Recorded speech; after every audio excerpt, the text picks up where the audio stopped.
Again, the name is Dr. Augustine Okosun. I am the founder of Court to Corporate. On Instagram, you can find me. I choose that name because I played basketball for many years. I was a professional athlete. I thought about the court where I played, the basketball court, and I moved from there to the corporate world, hence the name Court to Corporate. We're going to be going over why I founded Court to Corporate, what I think about the organization, and the reason I think is going to be monumental in shaping the lives and minds of people to see possibilities that they never thought were there before. And I'm really thrilled to take you guys in this journey. So stay tuned. Court to Corporate is very new. It started last year, 2023. I thought about so many things that I wanted to do as I was looking to finish my doctorate degree. I was thinking about what is the next big thing I want to do, the next big project I want to take on. And Court to Corporate was one of those things.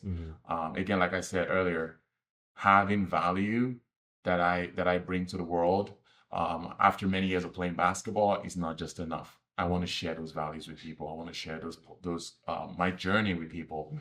Not to say, oh, I am this cool person and I do this. No, but to inspire you, to show you that, I'm not special. There is nothing special about me. If I can do it, you can do it. And even better, you just need the roadmap to it. And I want to be that person that helps you navigate that path easier than I did, in many ways, and trying to get you to your goals, trying to get you to the life that is possible for you through Court to Corporate. My primary people that I'm looking to support through Court to Corporate are the 16-year-old that is finishing high school, that is looking to go to college, the freshman in college that doesn't know what they really want to do with their life, the student athlete primarily.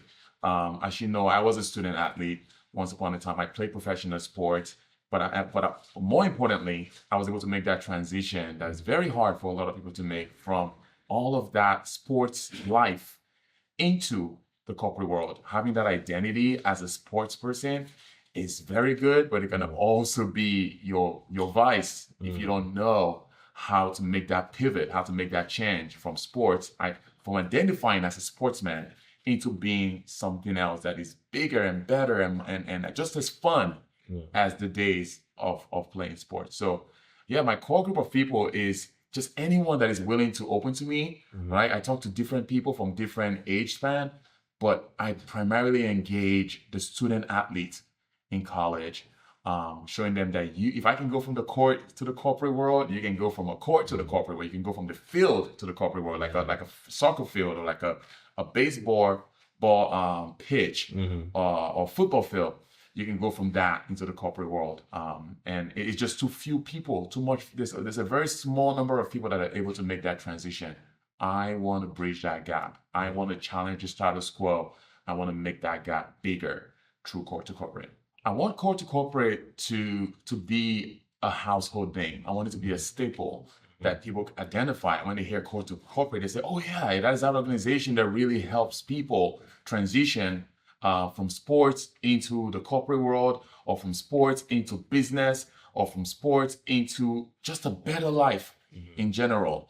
Life is so precious. There's so much that we have to gain and do through this life. And if you know what is possible for you and you have someone that is giving you the road steps, the map to get there, your life is your life is going to be better, and the possibility of you getting to that place is a lot easier, right? Mentorship is something that has helped me to get to my journey and where I want to be in my life. And I'm turning around to be that mentor to other people and showing them through Court to Corporate that I can guide you with my experience and knowledge to get to your goals. I think the key skills that most people, that I think anyone that wants to make that transition as a sports person into the real world, is to have a plan, an action plan. Okay, and you should have that action plan years before you retire. And thinking you're going to play sports forever is not a great way to think. No one has ever played sports forever. At some point, you're going to have to put that ball down. You're going to have to put that sports down. And it is more practical. It makes a lot of sense to have a plan before that day comes. So when that day comes, yes, you're still going to feel sad. I felt sad. Even though I had a plan, I still felt sad leaving basketball on the side to chase another path, but you're not going to feel as sad when you have a plan that you're jumping right into. You're not going to feel so lost because you didn't know what you're going to do with your life afterwards. So the kill skills, I would say, is having a forward thinking, proactive mind to plan ahead on what you want your life to look like when you drop that sport. Or peradventure, say you blow out your knee, have a plan of something that would help you jump into that next life. That plan could be, while I'm in college, I'm going to get a degree that has been proven to elevate my life in the professional world. STEM is one thing that you're going to hear me say a lot. You know, science, technology, engineering, mathematics. Any career in that field is very lucrative. And it's something that you have to look into and see how any of those careers fit your makeup of a person. If you're a finance guy, it's in there. If you are a science guy, that's also in STEM. If you're an engineering mindset, if you have that, whatever skill set that is the accumulation of how you think and function, and that's where you thrive, you can find that in STEM. And having that would help you literally make that plan so you can go forward. That is one skill I would say, having a forward thinking plan and implement that while you're still in college.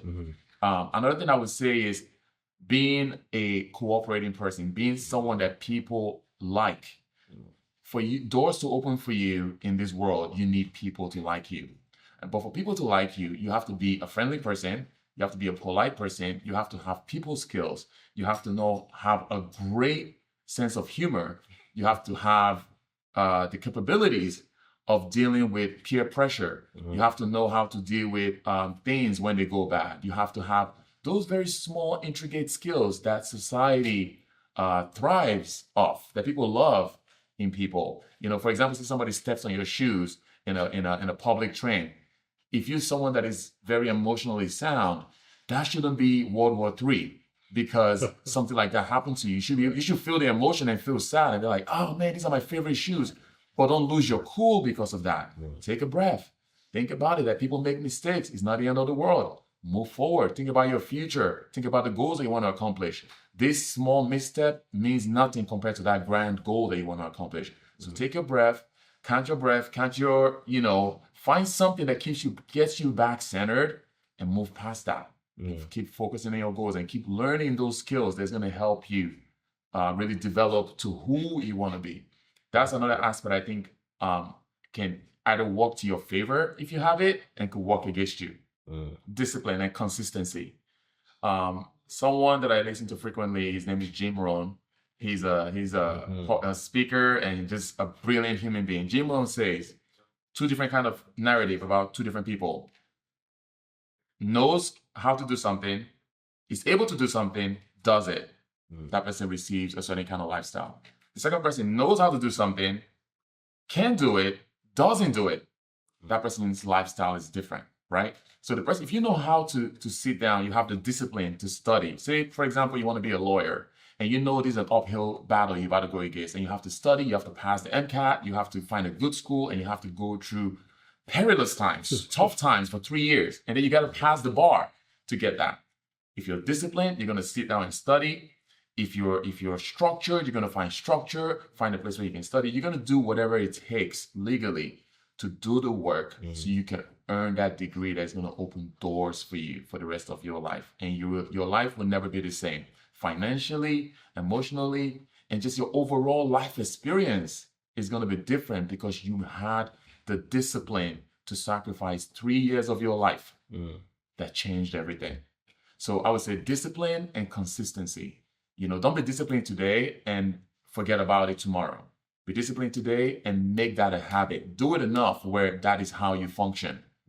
And that's where consistency comes in. And if you're able to do that, I can guarantee you that your life will be different. I can guarantee you that you get to that pinnacle of that career that you want to get to, and it will open the most amazing doors for you. And your life experience will be better for it. Okay? I hope this encourages you.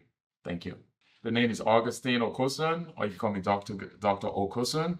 My organization is Court to Corporate. You can find me on Instagram at COURT, the number 2, CORPORATE, like corporation, corporate. Again, it's at Court to Corporate.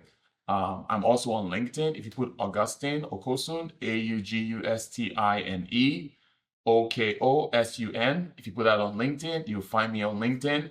And reach out to me, send me a message. I mentor a lot of people. I am an open book. I love to share my story to inspire people.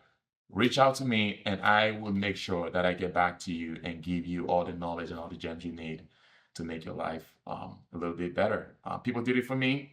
It's gotten me to where I am. It makes all the sense in the world that I do it back. I give it back to other people. So that's how you can reach me. And again, thank you for giving me your time. I appreciate it.